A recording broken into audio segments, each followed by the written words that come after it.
Welcome to the Portland Culinary Podcast and Portland Culinary Radio. I'm Stephen Shelner, your host. So excited today. We are talking wine. Joining me is Carrie Winecoop. How are you doing, Carrie? I'm great. How are you? So we're going to talk wine and drink wine. How awesome is that? Absolutely. Okay, Pour Oregon Wine Festival. What the heck is that? Oh, Pour Oregon is a one-day wine festival happening at the end of April, and it brings together 50 different small boutique producers from all over the state of Oregon to help people get to try out new wines, different wines they've never heard of before, and meet some new producers. Bang, done. That sounds fantastic. I'm in. We're super excited about it. It's a really fun, approachable way to get to try a lot of new wines all in one place, and you'll get to meet the winemakers and have conversations with them about what they're doing and why they're doing it and why these wines are so special to them. So this is spring 2018 right now, getting ready for the second annual Pour Oregon. I attended last year, the first annual one, and this happens same time every year? It does. It happens the last Sunday of April every year as a kickoff to Oregon Wine Month, and it is also a benefit for the Make-A-Wish Foundation of Oregon.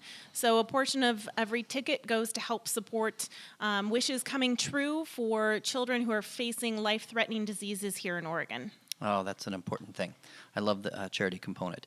It's always good to make a difference in the lives of others. Absolutely. And getting to drink wine is an awesome benefit. All in the same time, absolutely. Okay, so if someone's hearing this podcast and it's September of 2019, they just know that last Sunday in April 2020, they'll be able to go to Pour Oregon and have great wine. Absolutely. We'd love to have you. Okay, so one of the things that I really liked is I got a chance to talk to the winemakers last year. There were some people that I know and love. I've got lots of friends in the Oregon wine community, but I met a lot of really cool winemakers from Southern Oregon, and that would have never happened in a normal context. I'd have all of them together at one time, and I collected all these cool brochures, places I wanted to visit. Was that intentional? Absolutely. Yeah, there are 18 different AVAs here in Oregon, and we try to have a representation of at least one wine from every one of those AVAs at the event, because we want people to understand that even though we love Pinot Noir in Oregon, there's a lot more being grown in this state. So you're going to get folks from Southern Oregon who are bringing some of those big, bold, spicy Tempranillos. You're going to get people out in the Columbia Gorge who are bringing light and crisp and refreshing Rieslings, even some Italian varietals that are grown out in the gorge.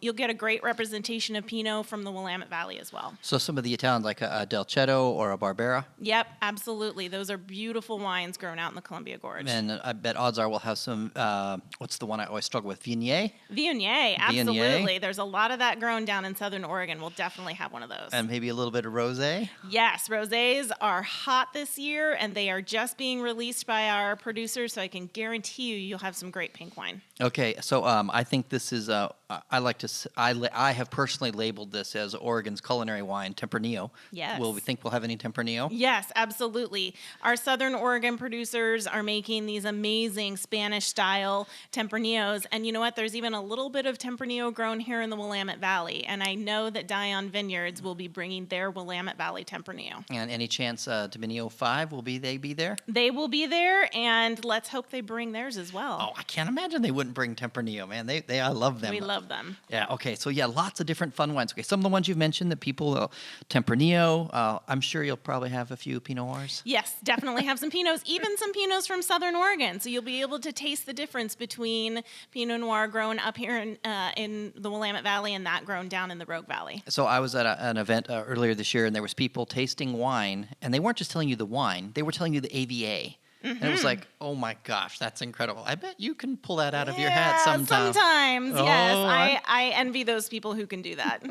I think you probably do better than you're letting on. Okay, so also have some Rieslings. You mentioned the Italian ones, some rosé. So a lot of different, probably roughly, I'm guessing at least 30 different varietals. I'm guessing at least that many. We have featured 48 different varietals over here at Cellar 503, and we love to encourage people to try new and different wines. Okay, so where'd the name come from?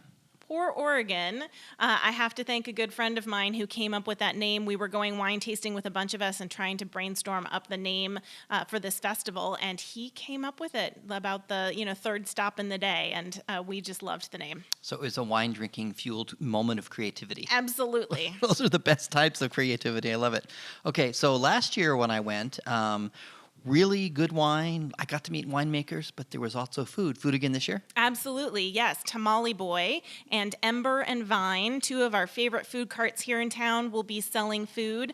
But we are also going to be having some wine bakery treats from Booze Hound Bakery that we're really excited about. And Olympia Provisions will also be on hand to provide some amazing charcuterie, which goes so well with wine. Oh, Olympia Provisions is fantastic. And Booze Hound Bakery, if you're hearing this podcast, man, I want to have you on the Portland Culinary Podcast and tell your story. Her stuff is incredible. It is amazing. It's amazing. I get wine treats from her. Absolutely. Oh my gosh, I'm gonna have to bring a lot of money to buy a lot of food and a lot of wine. Okay, and what about this bitters and bubbles? Yes, so we are having a new thing this year called the Bitters and Bubbles Bar. We are partnering with the folks over at Portland Bitters, who create unique flavored bitters from local ingredients to put in your drinks. And they are partnering up with us to have a little bit of sparkling wine that you can then put different flavored bitters in to create different kinds of drinks and really experience the different flavors, the floralness, the bitterness that can come out of a wine when you add bitters to it. Nice. I love it. That sounds fantastic. And it's fun to play with bitters. Absolutely. And then we didn't even mention, there'll be a few sparkling wines there, won't there? Absolutely. And the sparkling wine that we're providing at the Bitters Bar is by a local producer, Jean-Marc, who has this lovely tasting room up in Northeast Portland, and it's the perfect wine to be able to experiment And what's the with. name of his winery? Jean-Marc Cellars. That's what I thought.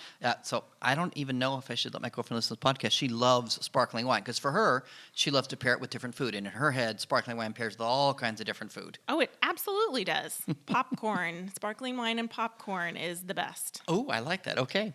So something I really appreciated last year that I suspect comes out of you have been to a lot of wine festivals. Yes. And so you know what you've liked, you know what you don't like, and that's the kind of the fun thing about putting on your own is you can kind of design it the way you want. The dark side of it is all the work that goes into it. People have no idea that haven't done an event how much work it is. Absolutely. But there was a lot of elbow room last year. There was. We want this to be an opportunity for folks to actually engage and have conversations with the winemakers. So this isn't going to be one of your crazy festivals where you are neck and neck with everyone, where you're fighting for every space. We want folks to have an opportunity to taste lots of different kinds of wines, and if they want to have a conversation with a winemaker or producer to understand more about something that they've just tried, that they can have that opportunity. Nice. And then I'm pretty sure this event's going to sell out this year. Yes, I think so too. We are well over halfway sold out, and we fully anticipate that there will be no tickets at the door, so you need to get your tickets early. And that's the fun thing about an event like this is that it can build credibility, and then people know the tickets are on sale. Buy them now because I'm going to have a good experience, lots of good wine. See, how many roughly? What's your guess? How many different wines will be there? I'm thinking we'll have at least 150 wines there. Could be closer to 200, depending on how many wines our friends bring. So you've got roughly 50 winemakers, 50 wineries. They're all going to bring at least two, so that's 100. Most of them are going to bring 3 or 4. So yeah, you're thinking 150 is pretty conservative, I bet. And it's in the afternoon, 2 to 6. 2 to 6. So I'm going to have to move fast to get through all those 150. Absolutely. It's going to be a fun time. And then you had it set up kind of in different regions, didn't you? We did. You'll be able to feel like you're actually walking through the state.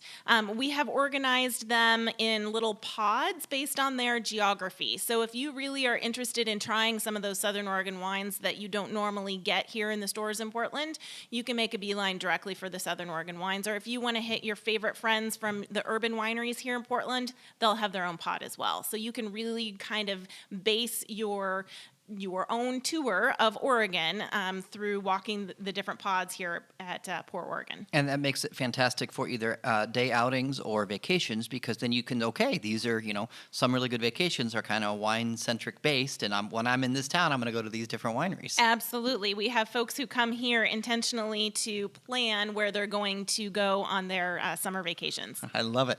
All right, so you've got some wines for us to drink that'll actually be poured this year at Port Oregon. Absolutely. So should we start with the Chardonnay? Okay. Yeah.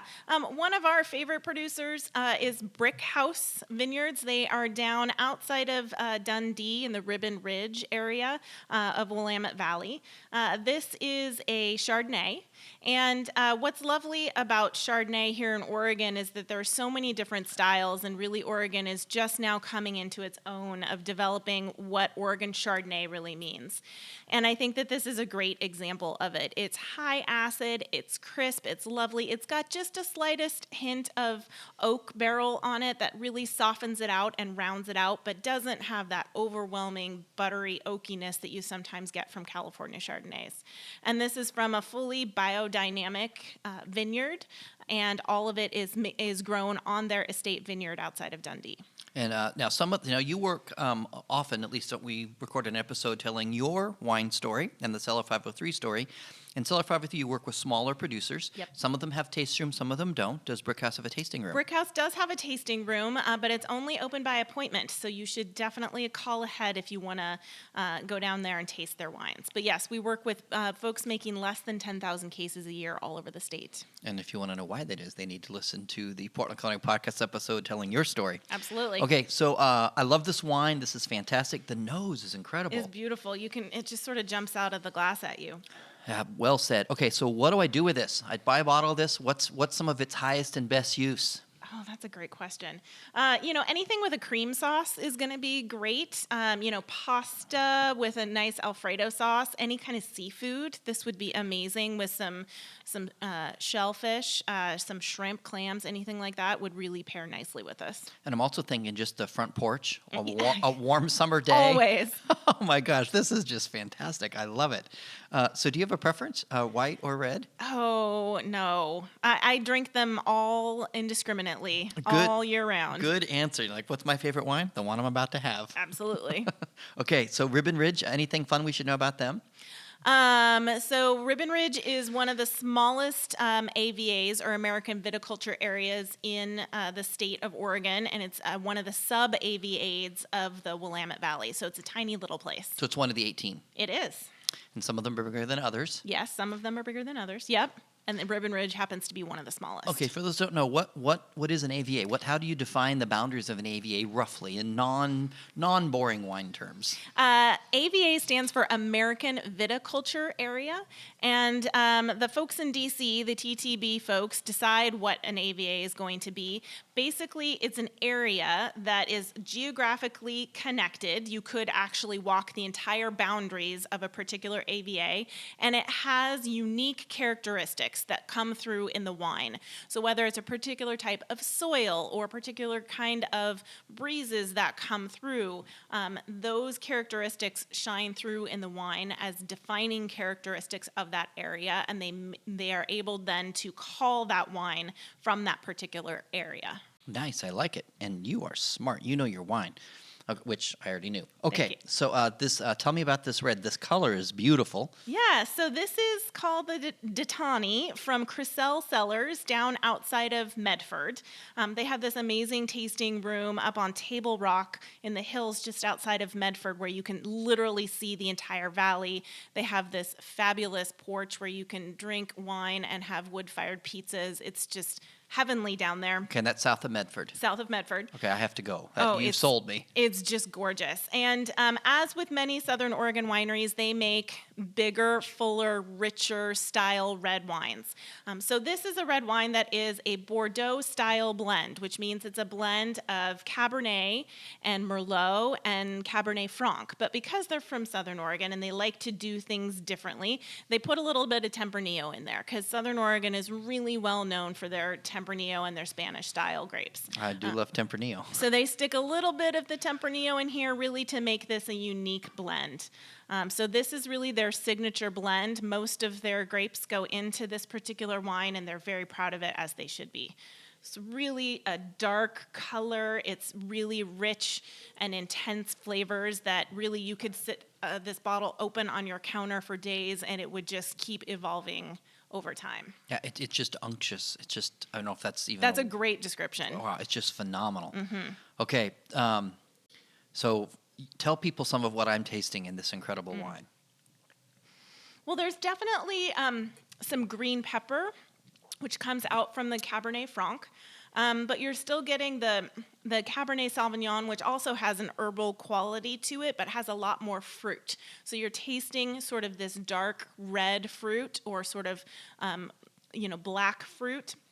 And then you get from the Merlot, you get a little bit of almost chocolate, and then the Tempranillo really brings in the spiciness to it. And there's a good amount of oak on this, so you're getting that really, that oak characteristic, which really kind of helps round it out and brings all of those flavors together. And this is probably not the best English, but it's not an oaky oak. It's a very appealing oak. I mean, Right. it's just perfect. Now, I have a friend, she's a little bit unconventional, but she likes to, if she wants to know a winemaker's wine, she wants to taste their blends. Yeah. Because she thinks that's where the winemaker's talent most shines, because, their palate and their creativity and Absolutely. their craziness.